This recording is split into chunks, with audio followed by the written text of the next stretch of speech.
It's beginning to look a lot like a frigid, sloppy, ugly Christmas for travelers. No, that's not much for song lyrics, but the bomb cyclone is expected to impact tens of millions of Americans over the holiday weekend. Brian Kelly is the Points Guy founder, joins us with tips on how to navigate this wicked weather. What are we supposed to do, man? Tell us. We need some advice right now. Well, my tip is get out of Dodge as soon as possible. The airlines are offering weather waivers, so if you want to delay or leave early, you can do that free of charge. So, yeah, basically you got to plan ahead because, we saw this summer, even thunderstorms set off chaos in the airline industry. We haven't seen the mass cancellations happen yet, but, the aviation industry's pretty distressed as it is. So anything can kind of throw it, for a loop. Brian, what do people do? Because so many of your followers, I'm sure, book their travel with points. If you booked your flight with points and it gets canceled, are you at a disadvantage? Or I guess what are some tips that people can do if they unfortunately find themselves in this situation over the next couple of days? Yeah, well, actually, you're not at a disadvantage. You'll get all your points back. And remember, if an airline cancels your flight, even for weather, they owe you a full refund, whether you paid points or you paid with money. A lot of times they'll try to offer you vouchers, say, no, give me the money.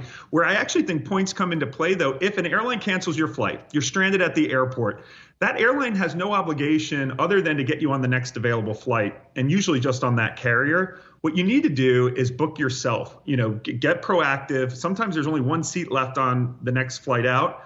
Be as proactive as possible. Don't wait in that 2-hour line waiting to speak to a rep. Rebook yourself. Use those frequent flyer miles. A lot of times last minute, same day travel, you can redeem miles for great value. So, and if you're really like me, I sometimes will have a backup reservation using points on another airline. So if my original flight gets canceled, I've got a backup option. My original flight takes off, I just cancel the points reservation. I get all my miles back. Wow, that's a lot of effort, though. I'm flying with the family of 5 on Christmas morning. We're just gonna take our chances. We got our waiver.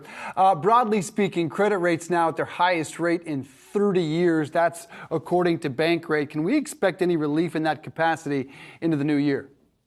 No, interest rates are going up. Consumer debt is going up. And if you're going to play the points game, I cannot stress enough how important it is to pay these credit cards off in full every month. The points you get in value will be completely outweighed by the interest you pay. So if you're going to play the points game, you've got to be maniacal about paying those bills off. Brian, what are some important things that people should keep in mind, given the fact where credit card rates are right now? If they're thinking about getting a new card in the new year, what's maybe the 2 or 3 things that they need to consider? Yeah, I mean, first thing, if you're in debt, just try to, the number one thing to increase your credit score is to pay down your balances. So instead of getting a travel credit card that might offer you a sign-up bonus, you might want to neutralize that APR and go for 0% balance transfer. But the thing is with the points cards, there's a lot of ways now you can earn points by using credit cards. There's a Bilt MasterCard that won our best no annual fee card. There's no fee to pay for it and no fee to earn points on rent for the first time ever, which was in our Reader's Choice Awards. So, get credit cards that reward you for what you're spending on. Yeah, you've got both Reader's and Editor's Choice in terms of some of your favorite cards of the year. A few more of those, and why? What distinguishes them apart? Yeah, the Capital One Venture X card won our all-around card of the year. Some people will say, well, it's $395, but you automatically get $300 a year in free travel plus 10,000 miles, which are worth, conservatively $150. So you're getting more in value every year via the perks. And I think that's the key theme. The Points Guy readers, we are traveling. We want perks and points. So sometimes it might make sense to pay a heftier annual fee to get really amazing perks like airline elite status, hotel elite status, so that when things go wrong at the airport, the airlines take care of their elite members. And that's why so many people nowadays are getting those airline credit cards just to get the elite status. Brian, what about people who want to go in on a credit card when it comes to one specific hotel or one specific airline? What's your advice there? Absolutely. So generally the airline and hotel cards are good for perks, right? So the best new and refreshed credit card was the Marriott Bonvoy Brilliant card. That's going to get you an 85,000 point room each night you have the card. And just to put it in perspective, what does that mean? You can get a $1,000 night at the St. Regis, New York for that. So you're going to pay $650 for a card where just that one perk alone can get you more than that in value. Plus, you get Marriott Platinum status, which gets you all sorts of upgrades. So, the hotel and airline cards are good. I wouldn't recommend putting all of your spend on them because you want to diversify. The best overall credit card that our readers voted on was a Chase Sapphire Preferred.